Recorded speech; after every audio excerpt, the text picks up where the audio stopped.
Les pido, hermanos, que vayan conmigo a Marcos, capítulo 16. Evangelio de Marcos, capítulo 16. Vamos a leer los versículos 1 al 8.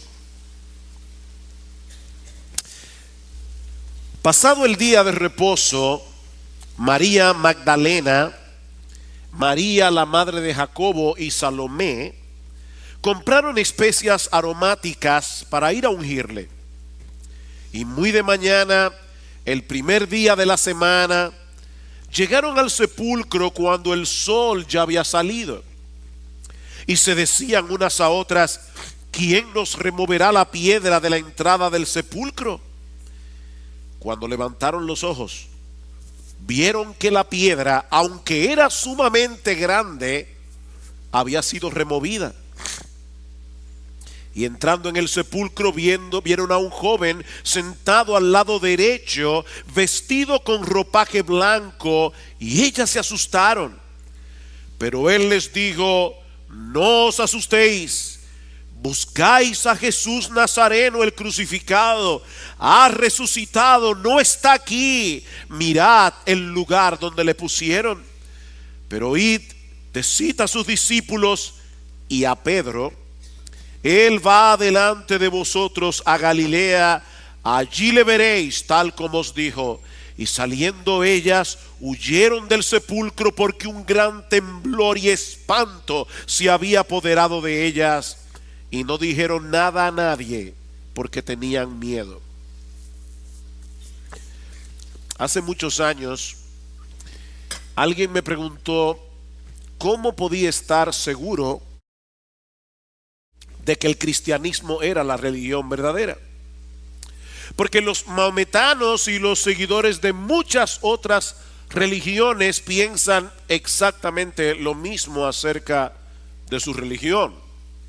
De hecho, si habríamos nacido en otro lugar que no fuera República Dominicana, en algún país donde hubiera otra religión dominante, ¿acaso no sería posible que nosotros estuviéramos tan seguros de que esa era la religión verdadera, simplemente porque habíamos nacido en ese lugar?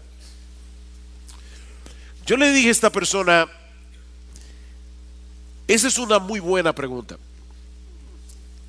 Las preguntas inteligentes procuran respuestas inteligentes. Hay que hacer buenas preguntas, en otras palabras, para obtener buenas respuestas. Esa es una buena pregunta. Y te la voy a responder con una sola palabra: resurrección. Tal vez debí decirle con 4 palabras: la resurrección de Cristo. La resurrección de Cristo.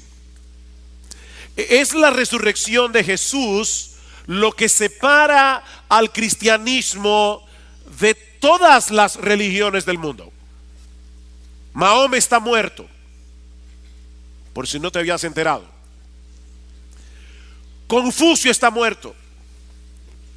Siddhartha Gautama, el Buda, está muerto. Lao Tse y Zaratustra están muertos. Pero los cristianos creemos que Jesús es el Hijo de Dios encarnado, que murió por los pecadores para darnos vida, porque Él está vivo. Nosotros creemos en Jesús porque su tumba está vacía. De no haber sido por la resurrección, no habría cristianismo. La muerte de Cristo en la cruz habría sido como cualquier otra muerte, el final de una vida desperdiciada, como dijo alguien una vez. No habría ninguna esperanza, no habría ningún evangelio que predicar si no fuera por la resurrección. Esa es la tesis del apóstol Pablo en el capítulo 15 de su primera carta a los Corintios, que es el gran capítulo del Nuevo Testamento sobre el tema de la resurrección. Algunos en la iglesia de Corinto, influenciados por la filosofía griega, estaban negando la realidad de la resurrección corporal. Y Pablo tiene que decirles en el capítulo 15, a partir del versículo 13, que si no hay resurrección de muertos, tampoco Cristo resucitó. Y si Cristo no resucitó, vana es entonces nuestra predicación, vana es vuestra fe. No habría perdón de pecados, dice Pablo, si Cristo no resucitó. Y todos aquellos que murieron confiando en Jesús, en realidad están ahora tan muertos como cualquier otro. Si hemos esperado en Cristo para esta vida solamente, somos de todos los hombres los más dignos de lástima, dice Pablo en 1 Corintios 15, 19. ¿Oíste eso? Si hemos esperado en Cristo para esta vida solamente, somos de todos los hombres los más dignos de lástima. Si la relación que tenemos con Cristo no traspasa el lindero de la muerte, si todos los beneficios de seguirle a Él se limitan al aquí y ahora, no hay seres humanos en todo el planeta más dignos de conmiseración que nosotros los cristianos. Pero Cristo resucitó, dice Pablo en el versículo 20, y Él es las primicias de una gran cosecha de resurrección. Y es ese gran evento que sustenta nuestra fe, el que estaremos estudiando en la mañana de hoy al llegar al último capítulo, y lo digo con una tristeza, al último capítulo del Evangelio de Marcos. Me dio curiosidad esta semana y me puse a revisar cuando yo prediqué el primer sermón de esta serie, y me sorprendí porque fue el 8 de marzo del año 2015. Como hoy es 11 de marzo del 2018, esta serie tiene casi 3 años predicada domingo tras domingo en las mañanas. En el día de hoy vamos a estar considerando únicamente los versículos 1 al 8, y como decíamos hace unas semanas atrás, en nuestra asamblea anual, por ciertas razones, estaremos concluyendo la serie a final de abril, en el culto de la tarde, con 1 o 2 mensajes sobre los versículos 9 al 20. Pero antes de pasar a considerar nuestro pasaje, yo quiero que ustedes noten algo interesante en la narrativa de los evangelios con respecto a la resurrección de Cristo. Así como los 4 evangelistas nos narran la muerte y sepultura del Señor el viernes en la tarde, obviamente todos ellos narran también el evento de la resurrección. Y cada uno de estos relatos contienen detalles particulares que no se encuentran en ningún otro de los evangelios. Eso quiere decir que si nosotros queremos tener un cuadro completo de lo que sucedió ese domingo en la mañana, tenemos necesariamente que leer los 4 evangelios. Sin embargo, al leer en Mateo, Marcos, Lucas, Juan, el relato histórico de la resurrección de Cristo, nos damos cuenta que falta algo.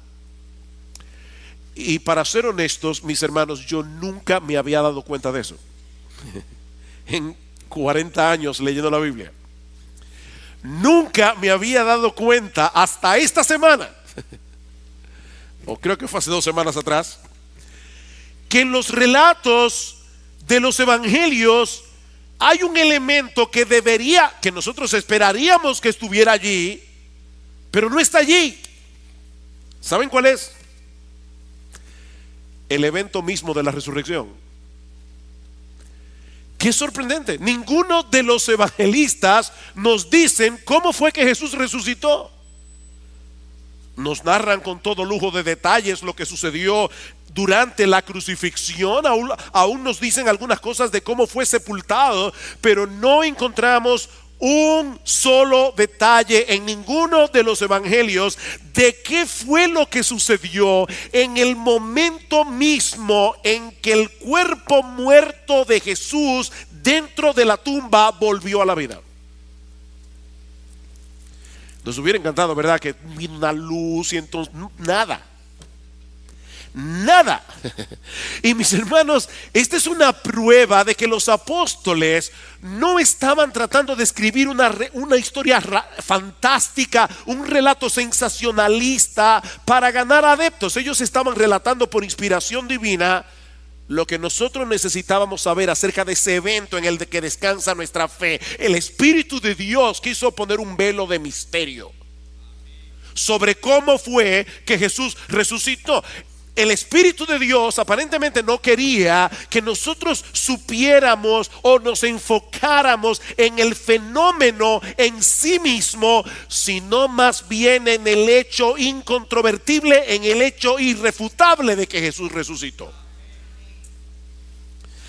Es impresionante la sencillez con la que Marcos nos presenta el milagro más extraordinario de la vida de Cristo.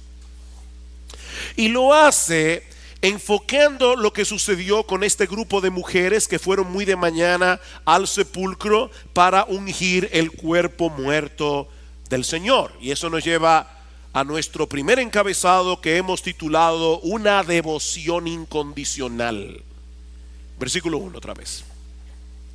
Pasado el día de reposo, María Magdalena, María la madre de Jacobo y Salomé compraron especias aromáticas para ir a ungirle.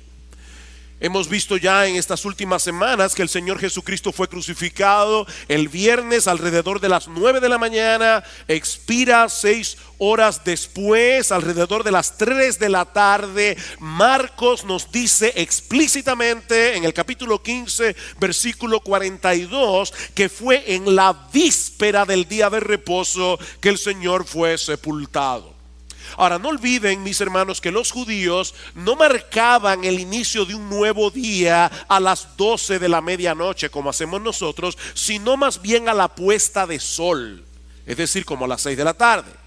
Por lo que la víspera del día de reposo no puede significar otra cosa que el viernes en la tarde entre las 3 y las 6, el día que nosotros llamamos viernes. Los judíos no le ponían nombres a los días, le llamaban primer día, segundo día, tercer día, todo en relación con el día de reposo. Pero al viernes de manera particular le llamaban el día de la preparación, y lo vemos en Marcos capítulo 15 versículo 42, porque ese era el día en que los judíos se preparaban para poder guardar apropiadamente el sabbat, porque la ley de Moisés prohibía trabajar en ese día.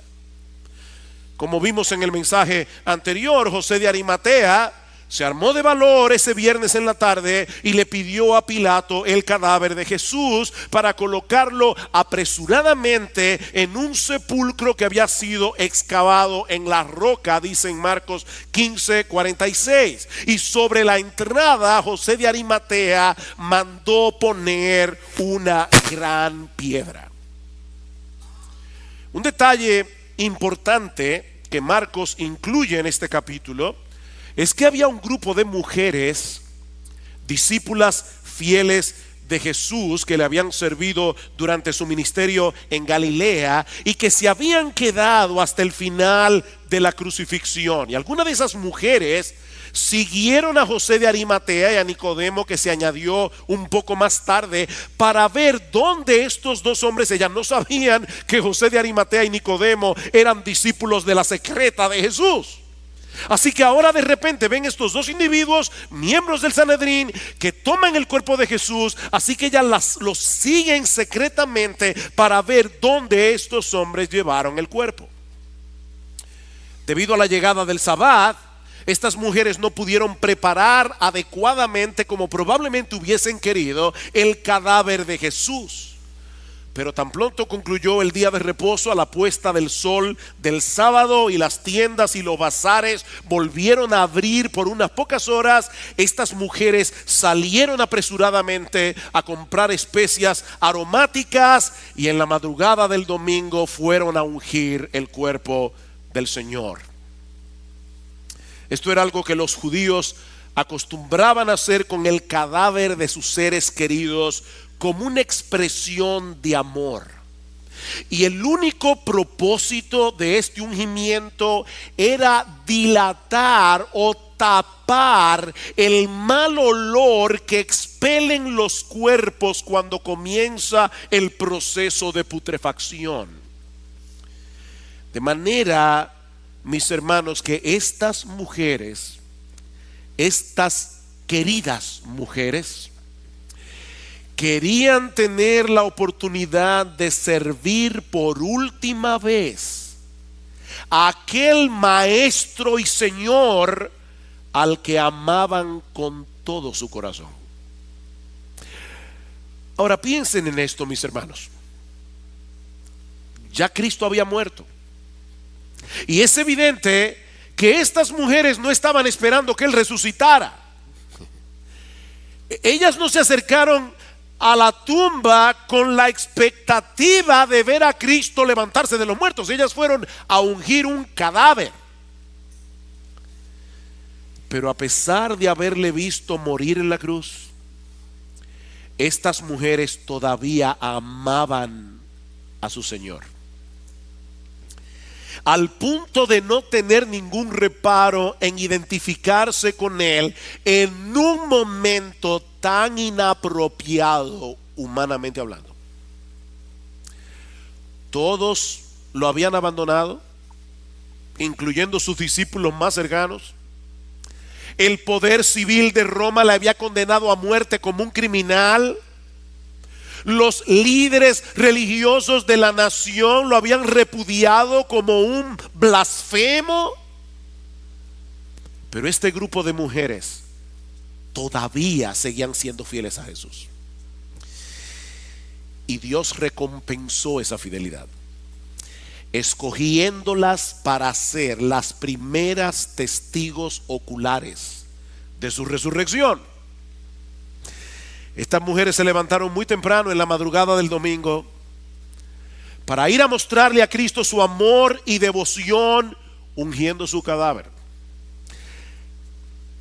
Y es cuando están en el camino que reparan en el problema que tenían por delante.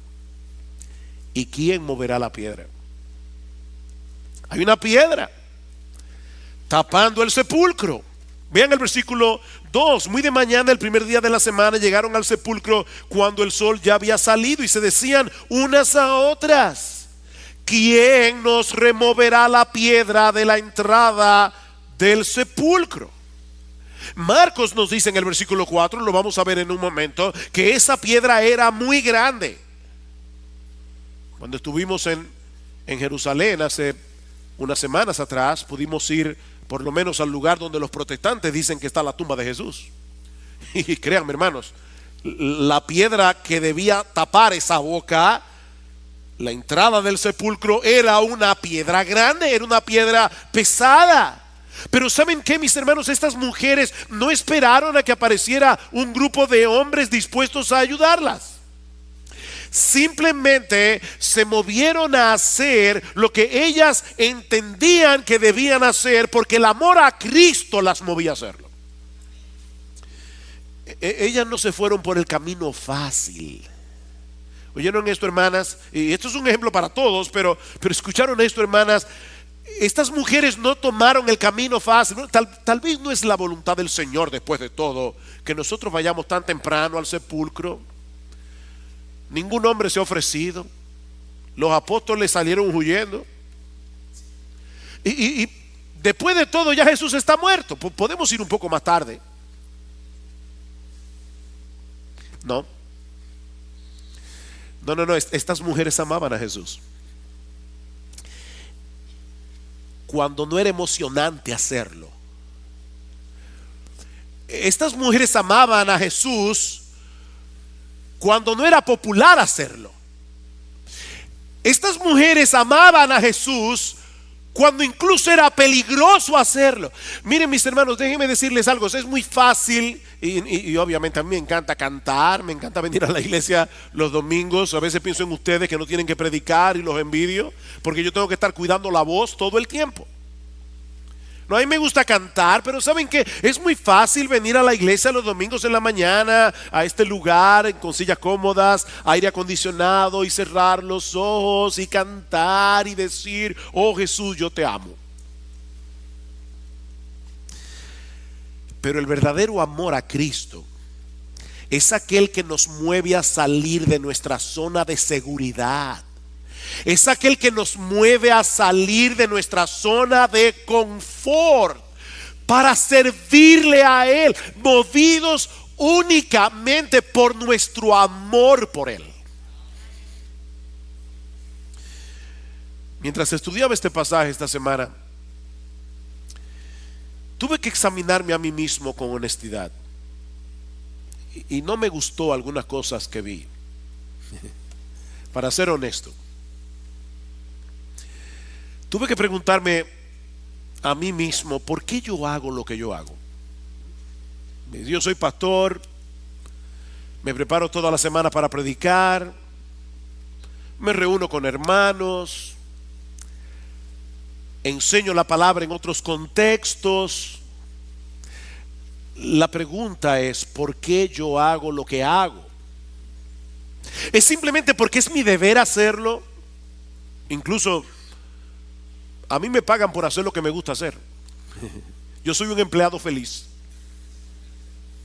A mí me gusta predicar. Pero yo sé en mi fuero interno que uno puede amar la predicación y no necesariamente amar a la gente a la que uno le predica. Como uno puede amar la predicación y no necesariamente amar al Jesús que uno predica. Mis hermanos, estoy tratando de ser bien honesto. Yo tuve que ser honesto esta semana.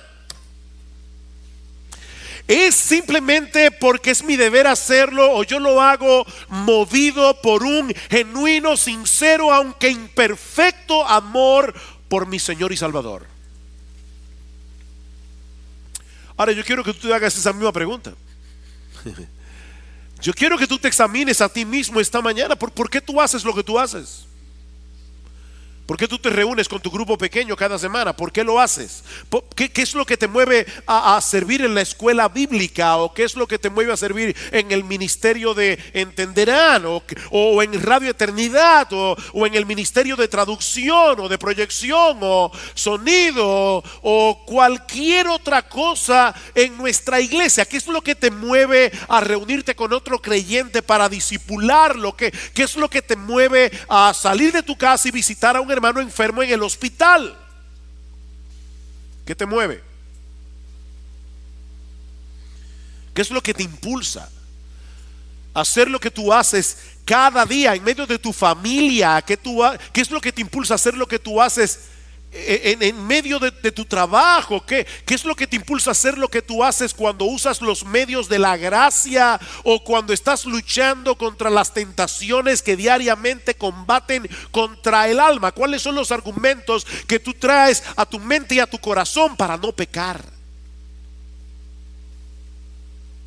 ¿Es la vergüenza pública? ¿Es que te vas a sentir mal después de hacerlo? ¿O es porque tú amas a Jesús?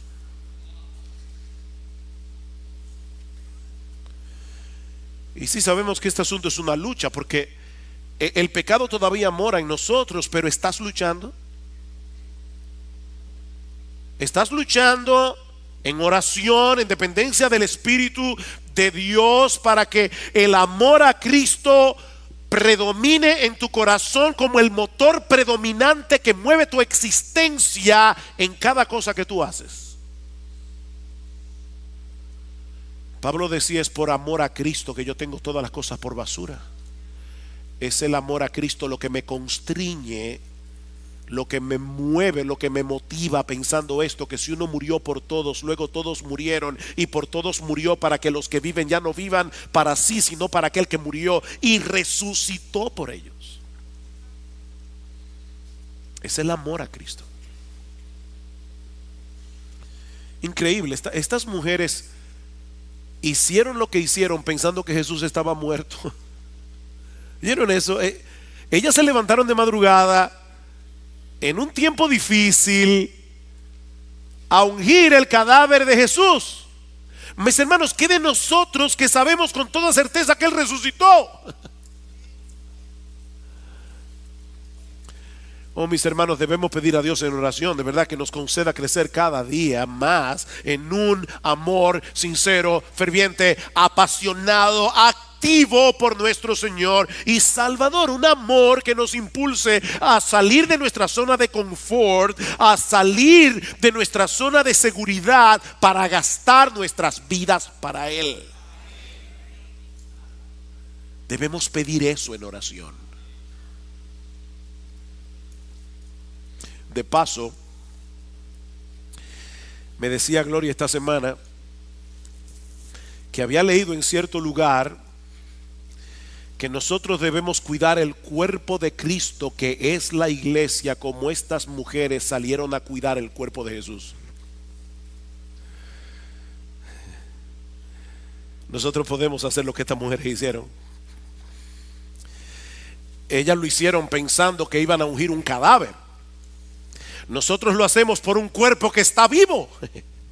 El cuerpo vivo de Jesús, porque estamos vitalmente unidos a un Salvador victorioso que está sentado en gloria a la diestra de Dios. Sí, yo sé que la iglesia a veces parece un cadáver maloliente, pero está viva.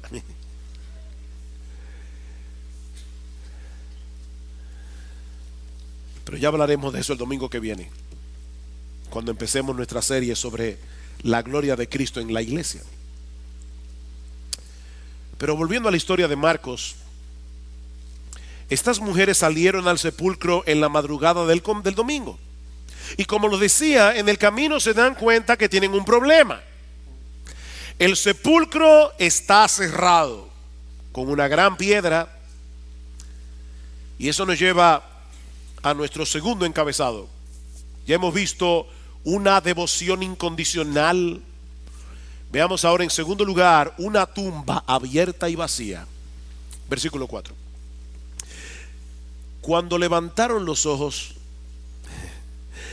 vieron que la piedra, aunque era sumamente grande, había sido removida. Y entrando en el sepulcro, vieron a un joven sentado al lado derecho, vestido con ropaje blanco, y ellas se asustaron. Mis hermanos, siempre debemos notar esos pequeños detalles que encontramos en el Evangelio de Marcos y que muchas veces no se encuentran en ningún otro evangelio. Marcos nos dice que al llegar al sepulcro, estas mujeres levantaron los ojos. Y eso nos ayuda a meternos en la escena, porque debemos suponer que por lo accidentado del terreno y porque todavía era oscuro cuando ellas salieron de casa, estas mujeres iban avanzando con sus ojos puestos en el camino, seguramente para no tropezar, hasta que de repente llegan a la tumba, levantan sus ojos y oh sorpresa,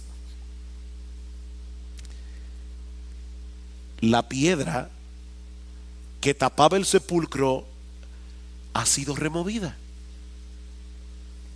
La gran piedra. Ahora recuerden, hay algo que estas mujeres no sabían, pero que tú y yo sí sabemos, y es que durante el Sabbat, los miembros del Sanedrín, que al principio no quisieron entrar en casa de Pilato para no contaminarse, fueron a ver a Pilato para pedirle que asegurara la entrada del sepulcro, para que los discípulos no se robaran el cuerpo y luego salieran diciendo que el Señor resucitó. Así que ellos recordaban perfectamente que Jesús había anunciado su propia resurrección y no querían dejar cabos sueltos. Pilato les permite poner a un grupo de soldados a la entrada y encima de eso manda sellar la piedra, es decir, colocar el sello imperial de Roma sobre una soga a lo largo de la roca o sobre un pedazo de cera. Romper ese sello imperial era alta traición contra el imperio. Así que Jesús está muerto, enterrado en una tumba con una gran piedra delante, sellada con el sello de Roma, y una guardia romana custodiando la entrada. Pero cuando las mujeres llegaron a la tumba, no había ningún soldado. Sabemos que todos habían salido huyendo espantados, y la piedra estaba removida.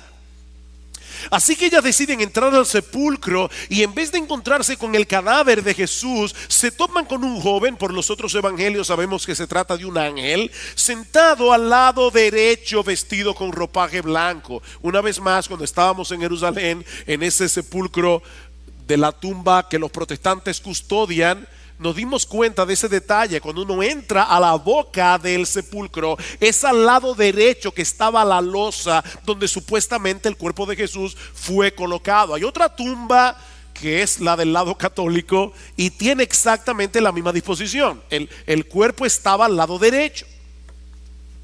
Algo había sucedido en las primeras horas del domingo, que recuerden que inició a la caída de sol de nuestro sábado, que fue lo que llenó de espanto a los soldados que custodiaban la tumba. Dice en Mateo capítulo 28 versículo 2 que se produjo un gran terremoto porque un ángel del Señor, descendiendo del cielo, removió la piedra. Ahí está la respuesta. Un ángel del Señor descendió del cielo y removió la piedra. Y fue muy probablemente este ángel el que las mujeres encontraron dentro de la tumba unas horas más tarde. Y como es natural, siempre que una gente se encuentra con un ángel, por lo menos en el Antiguo Testamento, ahora no. Ahora hay personas que ven ángeles como si vieran al vecino. Cuando la gente en el Antiguo Testamento se encontraban con un ángel, se espantaban. Dice que ellas se asustaron, se alarmaron. Esta es la misma palabra que aparece en el relato de Marcos cuando dice que Jesús estaba en agonía en el huerto de Getsemaní. Mis hermanos, estas mujeres todavía ven la tumba removida, todavía no ven el cadáver de Jesús, y ellas no han llegado a la conclusión de que Él resucitó. Ellas no tienen ni idea de qué es lo que está pasando allí. De hecho, Lucas nos dice en el pasaje paralelo, Lucas 24:4, que ellas estaban perplejas. Ellas fueron al sepulcro a ungir un cadáver, no esperar un cuerpo, no esperar ver a Jesús resucitado. De hecho, también sabemos por el Evangelio de Juan que María Magdalena llegó a pensar por un momento que alguien había trasladado el cuerpo de Jesús a otro lugar. Se han llevado a mi Señor y no sé dónde lo han puesto, dijo ella. Estas mujeres necesitaban que alguien le hiciera una exégesis a la tumba vacía, que le dieran una explicación. Y eso es precisamente lo que el ángel va a hacer en el próximo versículo. Pero antes, permítanme hacerles una pregunta que de primera impresión puede parecer muy obvia. Mis hermanos, ¿por qué fue necesario que esa piedra fuera removida? ¿Han pensado en eso? Dios envió un ángel del cielo para que removiera la piedra del sepulcro. Y la pregunta es, ¿por qué? Oh, pastor, ¿y qué pregunta es esa? Para que saliera Jesús. ¿De verdad? O sea, ¿tú crees? ¿De verdad tú crees que Jesús necesitaba que alguien removiera esa piedra para salir del sepulcro?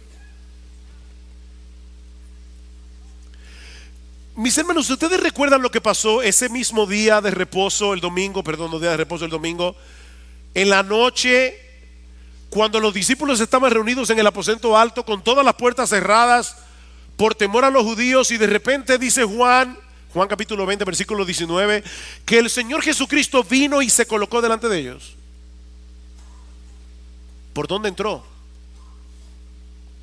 No sabemos porque Juan no lo dice, pero existe la posibilidad. Oigan lo que estoy diciendo, yo no estoy siendo dogmático con esto, pero existe la posibilidad de que el cuerpo resucitado de Jesús poseyera propiedades nuevas que le permitieran traspasar puertas cerradas.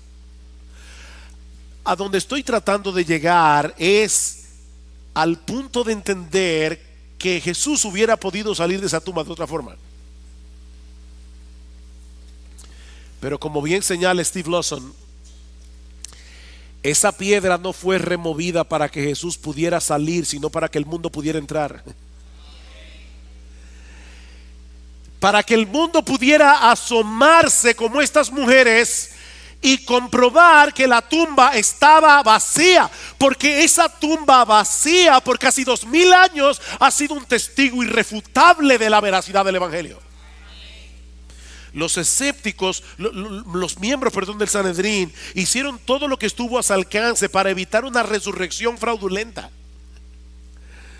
Porque ellos sí entendieron lo que los apóstoles no entendieron, lamentablemente. Ellos sí entendieron las implicaciones de las palabras de Jesús desde el principio de su ministerio. Destruid este templo que en 3 días lo levantaré. Nadie me toma mi vida, yo la pongo de mi propia voluntad, porque yo tengo autoridad para ponerla y tengo autoridad para volverla a tomar. Los fariseos, entendieron eso. Una y otra vez Cristo dijo a sus discípulos: los líderes religiosos de Israel me condenarán a muerte, me entregarán al poder judicial de los gentiles, me van a ejecutar, pero al 3er día resucitaré.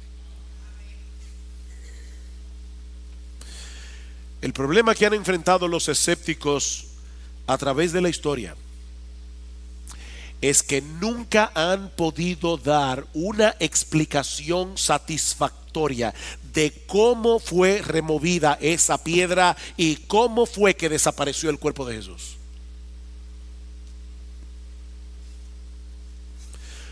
Sabemos con toda certeza que en el primer siglo hubo un grupo de hombres que salieron predicando por todas partes que Jesús había resucitado de los muertos. Y el cristianismo tuvo el impacto que tuvo en todo el imperio romano y ha tenido un avance imparable hasta el día de hoy. ¿Saben por qué? Porque nadie ha podido mostrar su cadáver para desmentirlos.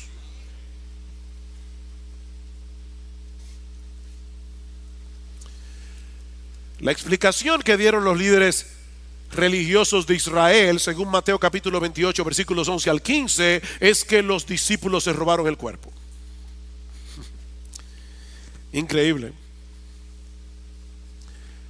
Mis hermanos, esta explicación, y todavía hay gente que cree eso, esta explicación es completamente absurda. No olviden que estos hombres abandonaron al Señor desde el momento del arresto. Ninguno de ellos había entendido este asunto de la resurrección. Para los apóstoles todo había terminado cuando vieron a Cristo clavado en la cruz. ¿Y ustedes creen que 3 días después iban a llegar Pedro, Juan, y se iban a enfrentar con una guardia romana? Y se iban a atrever a romper el sello de Roma y luego salir por todas partes a proclamar que Jesús resucitó? Eso no tiene sentido. Aparte de que todos ellos, con la posible excepción del apóstol Juan, murieron martirizados por su fe. Nadie miente para ser ejecutado. Todo el mundo miente para evitar la ejecución. Por otra parte, ¿de verdad es lógico pensar que el Nuevo Testamento fue escrito por un grupo de personas desquiciadas que se inventaron la mentira de la resurrección y después estuvieron dispuestos a dar su vida por la mentira que se habían inventado? De verdad, lee el Nuevo Testamento. Lee el Nuevo Testamento y pregúntate si ese libro pudo haber sido escrito por un grupo de personas desquiciadas. ¿O qué explicación podemos dar a la transformación de Saulo de Tarso? No olviden que este hombre se había dedicado en cuerpo y alma a perseguir a los cristianos, y sin embargo fue el apóstol Pablo el gran instrumento que Dios usó, no solamente para llevar el evangelio en toda Asia y en toda Europa, sino también para escribir la mayoría de las cartas del Nuevo Testamento. ¿Cómo podemos explicar esa transformación tan radical que sufrió Saulo de Tarso? ¿Qué fue lo que sucedió en la vida de este hombre? Si le preguntas a Pablo, te va a decir: yo me encontré con el Cristo resucitado camino a Damasco, y eso cambió mi vida. de perseguidor a evangelista. Yo vi a Jesús resucitado. ¿O cómo podemos explicar lo que el mismo Pablo nos dice en 1 Corintios capítulo 15 versículo 6? Que Jesús se le apareció a más de 500 hermanos a la vez, después de haber resucitado. Y Pablo dice, muchos de los cuales viven aún, por si quieren ir a preguntarle. ¿Tuvieron todos una alucinación colectiva?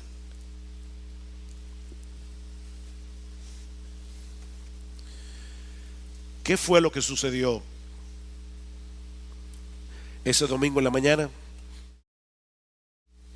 Eso nos lleva a nuestro tercer encabezado: una explicación gloriosa. Una explicación gloriosa. Versículo 6. Pero él les dijo, el ángel, no os asustéis. Aquí está la explicación. Buscáis a Jesús Nazareno, el crucificado.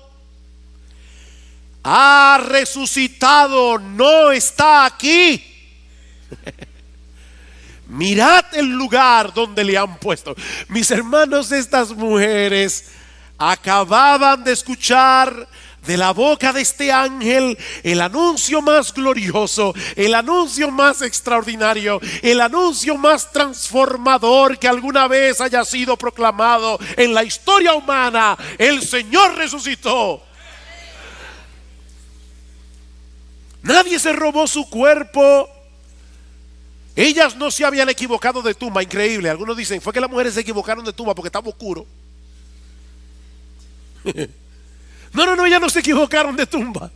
Ellas fueron a la tumba que vieron 2 días antes.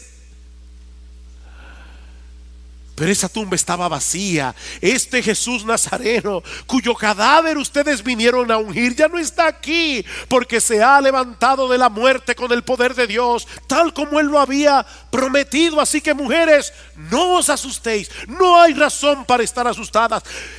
Hay miles de razones para estar llenas de gozo y de esperanza, porque el Señor resucitó. Y ahora estas mujeres tenían la hermosa encomienda que todos nosotros tenemos de hacérselo saber a sus discípulos. Versículo 7. Pero id y decid a sus discípulos y a Pedro: Él va delante de vosotros a Galilea, allí le veréis tal como os dijo. Me encanta ese detalle. Los discípulos obviamente incluye a Pedro, pero el ángel había recibido probablemente una encomienda de Dios, una encomienda del Cristo resucitado. Cuando lleguen las mujeres al sepulcro para ungir mi cuerpo, diles que vayan a los discípulos y especialmente a Pedro, y que le digan que yo resucité. ¿Y por qué a Pedro? Por lo que había pasado unos días antes. Marcos capítulo 14 versículo 27. Jesús les dijo cuando salieron del aposento alto después de celebrar la última Pascua, la última cena: todos vosotros os apartaréis de mí, porque escrito está, heriré al pastor y las ovejas se dispersarán. Pero después de que yo haya resucitado, iré delante de vosotros a Galilea. Eso es lo que el ángel les está diciendo. Recuerden las palabras: díganle a los discípulos que se vayan a la Galilea, porque eso fue lo que él les dijo antes de morir. Y entonces Pedro le dijo: aunque todos se aparten, yo sin embargo no lo haré. Ay, Pedro, mi querido Pedro, en verdad te digo que tú hoy, esta misma noche, antes de que el gallo cante 2 veces, me negarás 3 veces.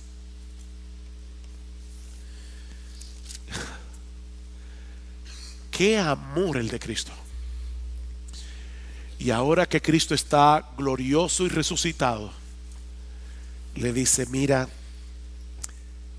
dile a estas mujeres que vayan a anunciar a mis discípulos y a Pedro que yo resucité. El Señor quiere hacerle saber al impetuoso Pedro que sus días de utilidad en el reino no concluyeron cuando lo negó vergonzosamente durante la noche del arresto. ¿Saben por qué, mis hermanos? Porque nuestro Dios es el Dios de segundas oportunidades.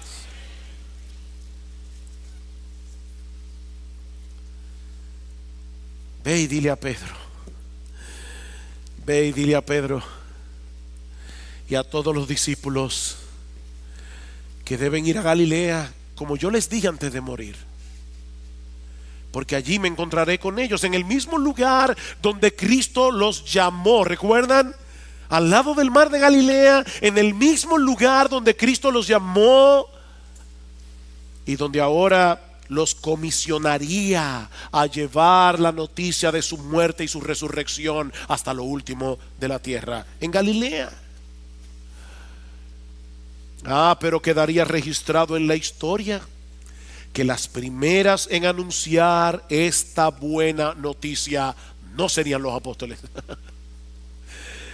Sería este grupo de mujeres piadosas que habían estado dispuestas a servir a su Señor cuando no era popular hacerlo, movidas por un amor absolutamente incondicional.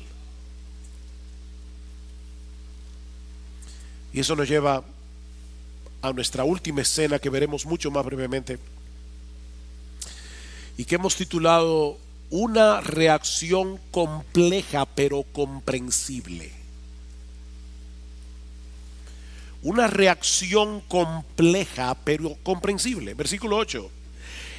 Y saliendo ellas huyeron del sepulcro, porque un gran temblor y espanto se había apoderado de ellas, y no dijeron nada a nadie porque tenían miedo.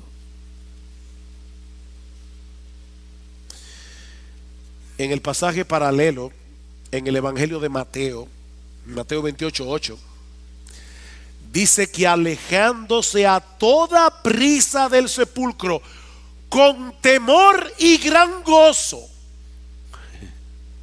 corrieron a dar la noticia a sus discípulos. Espanto, temblor, gozo, miedo, esperanza, asombro. Todo estaba sucediendo al mismo tiempo en el aparato emocional de estas mujeres. ¿Nunca te ha pasado eso? Emociones mezcladas. Esto era demasiado grande, esto era demasiado glorioso como para ser asimilado todo de una sola vez. El viernes en la tarde, estas mujeres pensaban que todo había terminado, que la maldad se había salido con la suya cuando su Señor, cuando su Maestro fue condenado a morir en una cruz romana. Pero ahora se están dando cuenta que aquello no fue el final, sino el principio, que lo que parecía una derrota en realidad había sido la más grande de las victorias sobre las huestes del mal. Cristo resucitó y eso lo cambia todo. Estas mujeres salieron huyendo del sepulcro, pero con un mensaje extraordinario que comunicar a los discípulos, el mismo que tú y yo tenemos que comunicar. Cuando Marcos nos dice que ellas no dijeron nada a nadie, y recuerden que eran mujeres. Cuando Marcos nos dice que estas mujeres no dijeron nada a nadie, se refiere al hecho de que ellas no fueron por ahí a contarle a todo el mundo que el Señor había resucitado.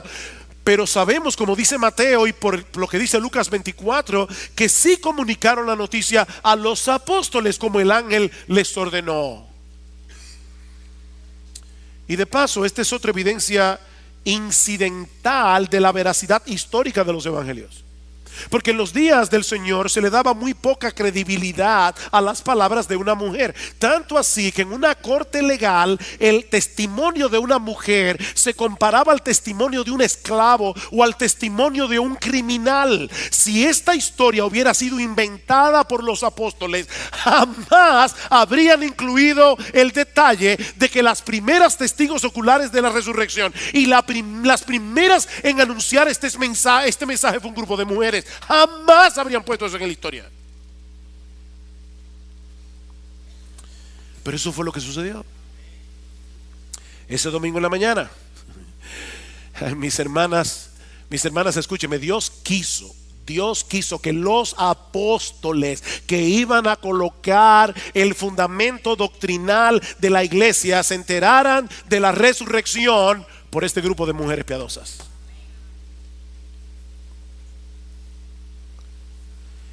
Y no por eso las hicieron apóstolas.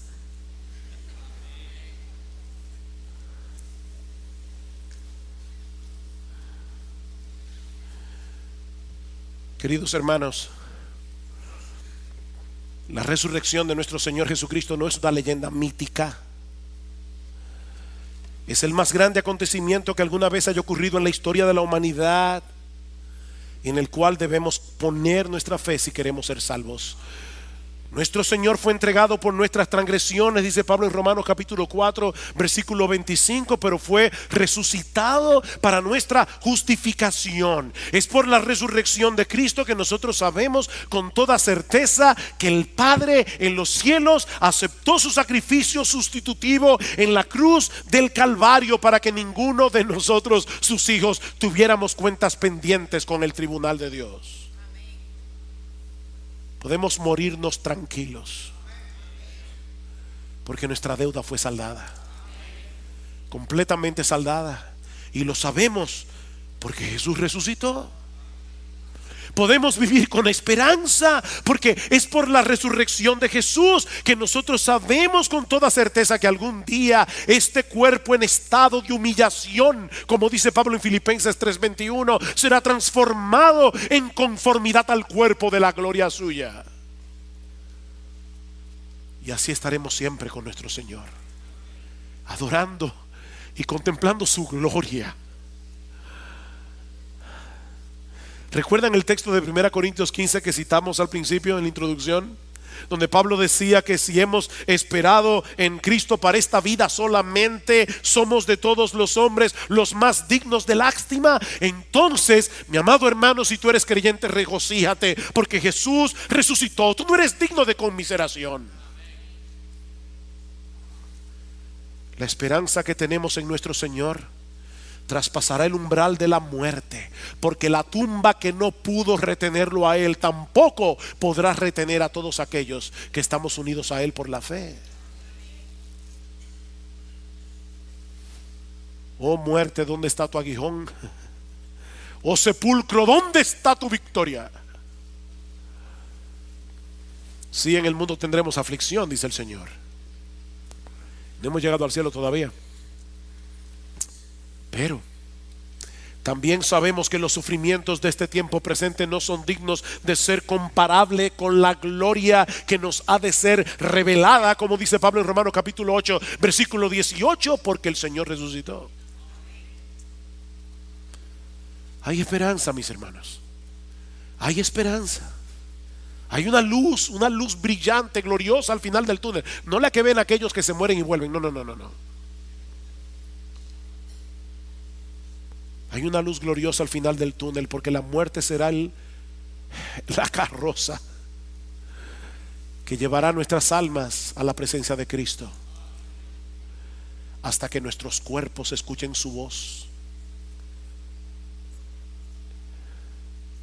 Y vamos a resucitar como Él resucitó.